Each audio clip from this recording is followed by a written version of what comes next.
Gəldik Arximед qüvvələrinin müqayisəsinə aid ən çox səhv edilən situasiyalara. Şərtdə deyilir ki, cisimlər maye daxilində tarazlıqdadır. Əgər cisimlərin həcmləri bərabərdirsə, cisimlərə təsir edən Arximед qüvvələrini müqayisə edin. O məşhur düsturu yazaq. F Arximed bərabərdir. Rho maye, V batan, J. Cisimlər eyni maye daxilindədir. Bu sabitdir. Hər üç cisim də eyni sistemdədir. Onda qravitasiya sahəsinin intelliksliyi də hər üç cisim üçün sabit olacaq, dəyişməz olacaq. Əlimizdə Arximed qüvvəsini dəyişdirə biləcək yeganə namizəd cisimlərin batan həcmi.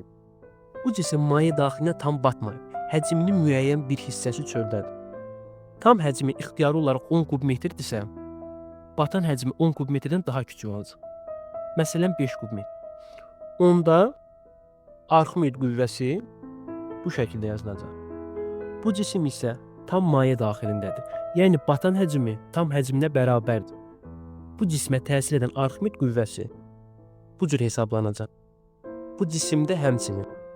Müəllim, bunların həcmləri sabitdirsə, necə olur ki, bu cisim üzdüyü halda bu cisim batıb?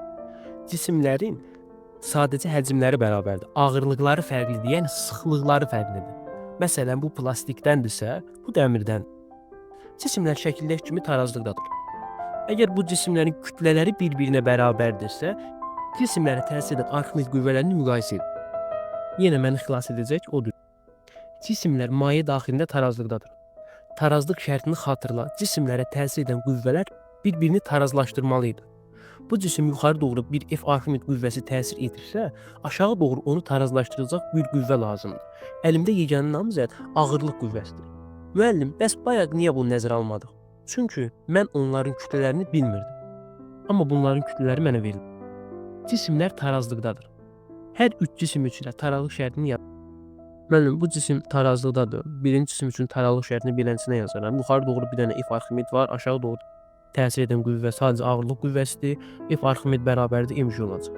İkinci cismin tarazlıqdadır, onda F Arximed bərabərdir mg olacaq. Üçüncü cisim də həmçinin tarazlıqdadır. F Arximed yuxarı doğrudur, aşağı doğruca bir dənə mg var. Ona görə də F Arximed bərabərdir mg olacaq. Yox, olmayacaq. Bu cisim səthə toxunur. Bu nöqtədə cismə təsir edən reaksiya qüvvəsi var. Onda tarazlıq şərti bu cür olacaq. Yuxarı doğru olan qüvvələr, yəni F Arximed və dayağı reaksiya qüvvəsi M bərabər olacaq aşağı doğru təsir edən qüvvələrə. Yəni sadəcə mg-yə. Ay müəllim, bu yuxarıdakı cisimlər də suya təmas edir. Onda suyun da reaksiya qüvvəsini niyə nəzərə almadıq? Deyirsənsə, təzyiq mövzusunu tam mənimsəməmsən. Təzyiq dərsimizi təkrarlamanı tövsiyə edirəm. Burada cisimlərə sadəcə təzyiq qüvvəsi təsir edir. Bu qüvvələr də bir-birini tarazlaşdırır.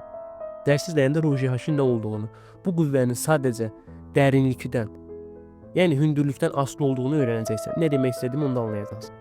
Müəllim, bəs bunların kütlələri eynidirsə, necə olur biri üzür, biri batır? Həcmləri fərqlidir.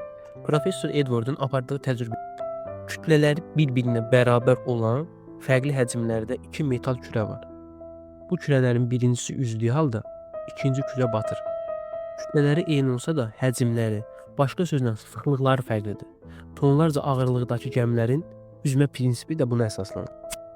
Unutma, həcmlər sabitdirsə Arximed qüvvəsi cisimlərin batan həcmindən, kütlələr sabitdirsə reaksiya qüvvəsindən asılıdır.